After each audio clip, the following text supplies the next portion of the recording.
अपन मनोरंजन। नमस्कार, आपका बहुत बहुत स्वागत है, अभिनंदन है।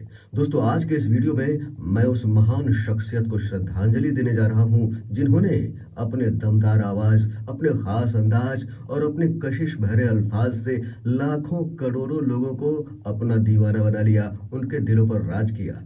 जी हाँ, मैं आज बात करने वाला हूँ उद्घोषणाओं के बादशाह यानी king of announcement Amin Sayani जी के बारे में। अभी हाल ही में 20 फरवरी 2024 को अमीन सयानी जी ने दुनिया को सदा के लिए अलविदा कह दिया, जो वास्तव में मनोरंजन जगत के लिए अपूरणीय क्षति है। अमीन सयानी जी का जन्म 31 जनवरी 1932 को उस जमाने के बॉम्बे और आज के मुंबई में हुआ था। अमीन सयानी जी ने अपने करियर की शुरुआत वैसे तो अंग्रेजी उद्घोषणाओं के माध्यम से की थी, लेकिन बाद में उनके हिंदी और उर्दू के कठिन शब्दों के शुद्ध एवं नफासत भरे उच्चारण ने उन्हें उद्घोषणाओं का बादशाह बना दिया। 1952 का वो दौर जब हिंदुस्तान में मनोरंजन के साधन के रूप में केवल फिल्में, नाटक या फिर रेडियो हुआ करती थी, और उस जमाने में भारत में आकाशवाणी के सभी चैनलों से हिंदी फिल्मी गीतों के प्रसारण पे पूर्णतया प्रतिबंध लगा दिया गया था। सरकार का तर्क था, इससे युवा पीढ़ी बहक सकती है। और उस दौर में अमीन सयानी जी ने लिया बहुत बड़ा रिस्क, और उसी रिस्क ने कर दिया इन्हें फिक्स। जहां हिंदुस्तान में 1952 के दौर में हिंदी फिल्मी गीतों के प्रसारण पे पूर्णतया प्रतिबंध था, उसी दौर में श्रीलंका ब्रॉडकास्टिंग के विदेश विभाग सीलोन में हिंदी फिल्मी गीतों के सुरीले सफर का आगाज हो चुका था, और वो तारीख थी 3 दिसंबर 1952, और कार्यक्रम का नाम था बिना का गीतमाला, जो एक प्रायोजित कार्यक्रम था। जी हाँ, बिना का गीतमाला, जिसका पहला प्रसारण श्रीलंका ब्रॉडकास्टिंग के विदेश विभाग सीलोन से किया गया था 1952 के दिसंबर के आखिरी सप्ताह में, जिसके प्रस्तोता थे, उद्घोषक थे अमीन सयानी।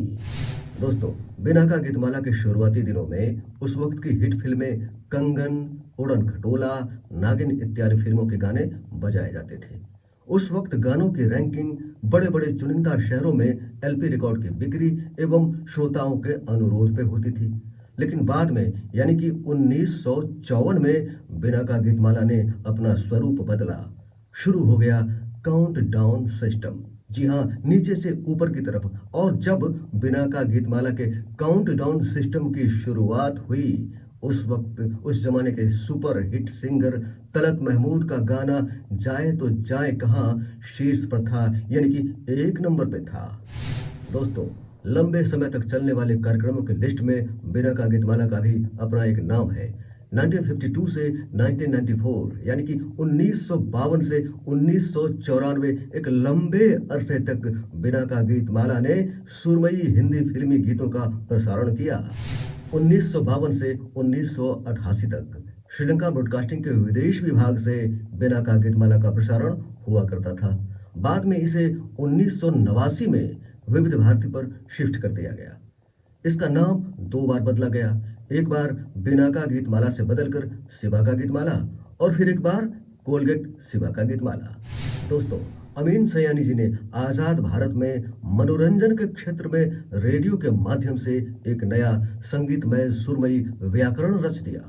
उस वक्त अमीन सयानी जी इतने लोकप्रिय हो गए थे, इतने प्रसिद्ध हो गए थे कि बड़े बड़े फिल्म स्टार भी इनसे मिलने को बेताब रहा करते थे। वो क्रेज था अमीन सयानी साहब का।